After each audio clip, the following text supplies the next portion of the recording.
Let's talk about such a practice as buybacks. And using the example of Apple, I will tell you how the company manipulates share prices through buybacks. Today, the capitalization of Apple is already $4.3 trillion.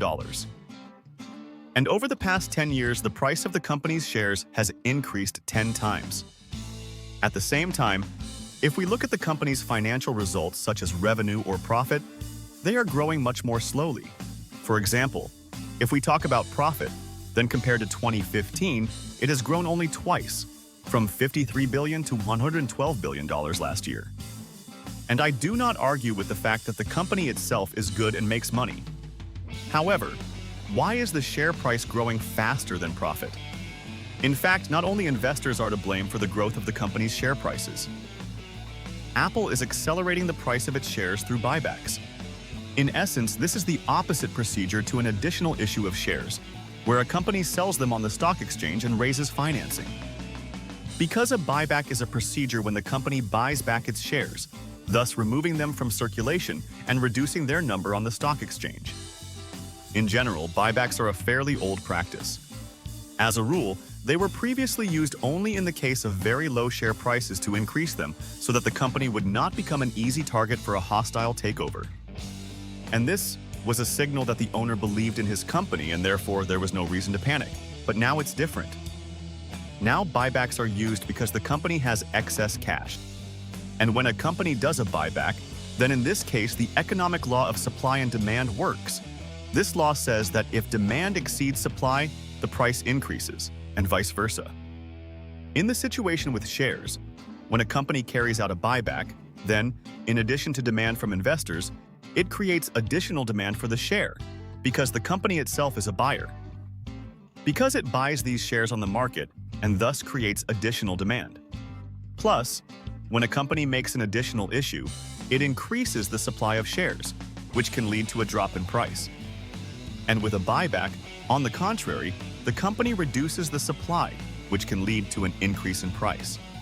Of course, each situation is unique, but under the same conditions, it is precisely this increase in demand and decrease in supply that leads to an increase in the price of the company's shares.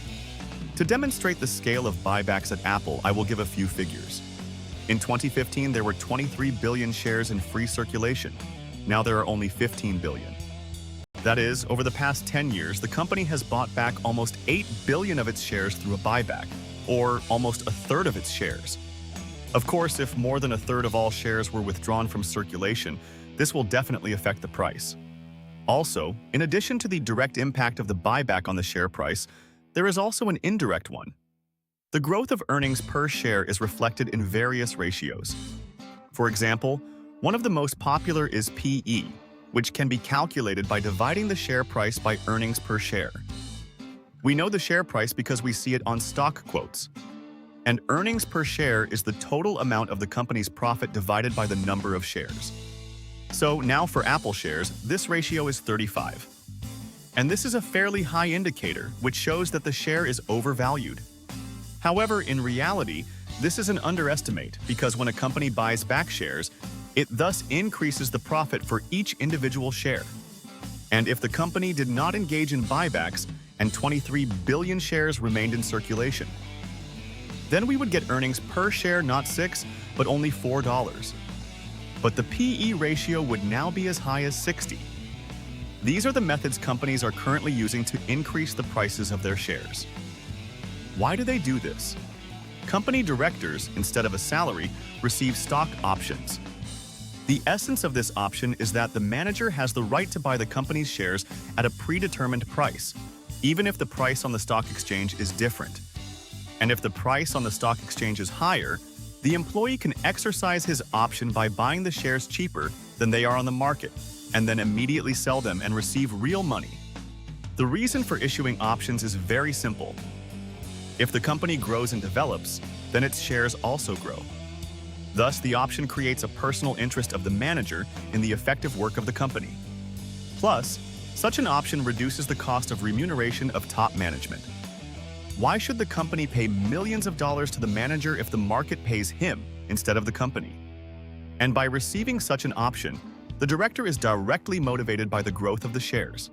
After all, the greater the growth, the more expensive the option and the greater the director's income. And all this leads to the distortions that I talked about in this video.